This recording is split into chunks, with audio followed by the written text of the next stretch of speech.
ಈ ನಡುವೆ ಈ ಕಾನೂನು ಸುವ್ಯವಸ್ಥೆ ವಿಚಾರಕ್ಕೆ ಸಂಬಂಧಪಟ್ಟ ಹಾಗೆ ಅಲೋಕ್ ಮೋಹನ್ ಡಿಜಿಐಜಿಪಿ ದರ್ಶನ್ಗೆ ರಾಜಾತಿಥ್ಯ ನೀಡಿದ ವಿಚಾರಕ್ಕೆ ಸಂಬಂಧಪಟ್ಟ ಹಾಗೆ ಸಿಎಂ ಅವರಿಗೆ ಮಾಹಿತಿ ಕೊಡೋಕೆ ಸಿಎಂ ಅವರನ್ನ ಭೇಟಿಯಾಗಿದ್ದಾರೆ DG and IGP Alok Mohan.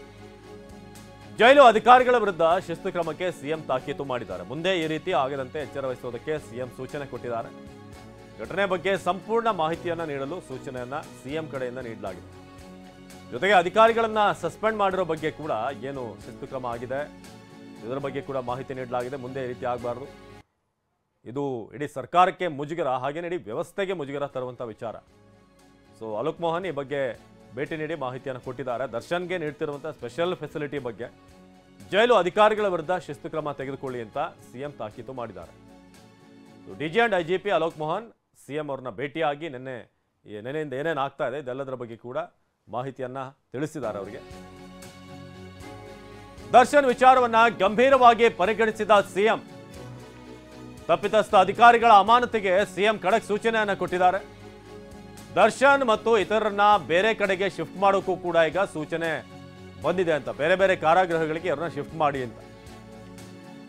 ಕಾರಾಗೃಹಕ್ಕೆ ಭೇಟಿ ನೀಡಿ ಸಂಪೂರ್ಣ ವರದಿಯನ್ನ ನೀಡಬೇಕು. ಜೊತೆಗೆ ಯಾರು ಇವರೆಲ್ಲ ಸೇರಿ ಅಲ್ಲಿ ಮೋಜು ಮಸ್ತಿ ಮಾಡ್ತಿದ್ದಾರೆ ಅವರನ್ನ ಬೇರೆ ಬೇರೆ ಮಾಡಿ ಕಾಂಟ್ಯಾಕ್ಟ್ ಸಿಗದಿರೋ ಹಾಗೆ ರಾಜ್ಯ ಪೊಲೀಸ್ ಮಹಾನಿರ್ದೇಶಕರಿಗೆ ಸೂಚನೆಯನ್ನ ನೀಡಿದ್ದಾರೆ ಸಿಎಂ. ಸೊ ಸಂಪೂರ್ಣ ವರದಿಯನ್ನ ನೀಡಬೇಕು, ಕಾರಾಗೃಹಕ್ಕೆ ಭೇಟಿ ನೀಡಿ ಅಂತ ಬಹಳ ಸೀರಿಯಸ್ ಆಗಿ ಈ ಪ್ರಕರಣವನ್ನ ಪರಿಗಣಿಸಿದ್ದಾರೆ ಸಿಎಂ ಸಿದ್ದರಾಮಯ್ಯ. ಸೊ ದರ್ಶನ್ ವಿಚಾರವನ್ನ ಈಗ ಏನೇನಾಗಿದೆ ಡೆವಲಪ್ಮೆಂಟ್ ಅದರ ಬಗ್ಗೆ ಡಿಜಿ ಐಜಿ ಏನು ತಿಳಿಸಿದ್ದಾರೆ ಈಗ.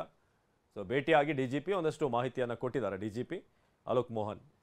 ಸೊ ಜೈಲಲ್ಲಿ ಒಂದು ಕಡೆ ರೌಡಿ ಶೀಟರ್ಗಳೇನಿದ್ದಾರೆ, ರೌಡಿಗಳು ಅವ್ರ ಜೊತೆಗೆ ಇರುವಂಥ ಫೋಟೋ ಒಂದು ಕಡೆ ಗಮನಿಸ್ತಾ ಇದ್ದಾರೆ. ಈ ಫೋಟೋ ಯಾವಾಗ ಹೊರಗೆ ಬಂತೋ ಒಂದು ಸಂಚಲನ ಕ್ರಿಯೇಟ್ ಆಗಿದೆ. ಅಂದರೆ ನಮ್ಮಲ್ಲಿ ಜೈಲುಗಳು ಎಷ್ಟು ಕಠಿಣವಾಗಿರ್ತವೆ, ಏನೇನು ವ್ಯವಸ್ಥೆಯನ್ನು ಮಾಡಲಾಗುತ್ತೆ. ಮತ್ತೊಂದು ಫೋಟೋ ಕೂಡ ಈಗ ವೈರಲ್ ಆಗಿರೋದು ದರ್ಶನ್ ಕೈಲಿರುವಂಥ ಸಿಗರೇಟ್, ಅಲ್ಲೇ ಇರುವಂಥ ಒಂದು ಕಾಟ್, ಬೆಡ್ ಎಲ್ಲವೂ ಕೂಡ, ಜೊತೆಗೆ ಮೊಬೈಲ್ ಕೂಡ ಇದೆ. ಇನ್ನೇನು ವ್ಯವಸ್ಥೆ ಬೇಕು ಅನ್ನೋ ಮಟ್ಟಕ್ಕೆ ಈಗ ಜೈಲಿನಲ್ಲಿ ಪರಿಸ್ಥಿತಿಗಳಿದೆ. ಸೊ ತಪ್ಪಿತಸ್ಥ ಅಧಿಕಾರಿಗಳೇನಿದ್ದಾರೆ ಅವರಿಗೆ ಕ್ರಮ ಕೈಗೊಳ್ಳಿ ಅವರ ವಿರುದ್ಧ ಅಂತ ಈಗ ಸಿಎಂ ಕೂಡ ತಾಕೀತು ಮಾಡಿದ್ದಾರೆ ಅನ್ನೋ ಮಾಹಿತಿ ಲಭ್ಯವಾಗ್ತಾ ಇದೆ. ಜೊತೆಗೆ ಬೇರೆ ಬೇರೆ ಕಾರಾಗೃಹ ಏನಿದೆ ಅಲ್ಲಿಗೆ ಶಿಫ್ಟ್ ಮಾಡಿ ಇವ್ರನ್ನ ಅನ್ನೋದ್ರ ಬಗ್ಗೆ ಕೂಡ ಈಗ ಸೂಚನೆ ನೀಡಲಾಗಿದೆ ಅಂತ ಪರಮೇಶ್ವರ್ ಅವರು ಹೇಳಿದರು. ಹಾಗೇನೆ ಮುಖ್ಯಮಂತ್ರಿಗಳು ಕೂಡ ಈಗ ಸೂಚನೆ ಕೊಟ್ಟಿದ್ದಾರೆ ಅನ್ನೋ ಮಾಹಿತಿ ಇದೆ.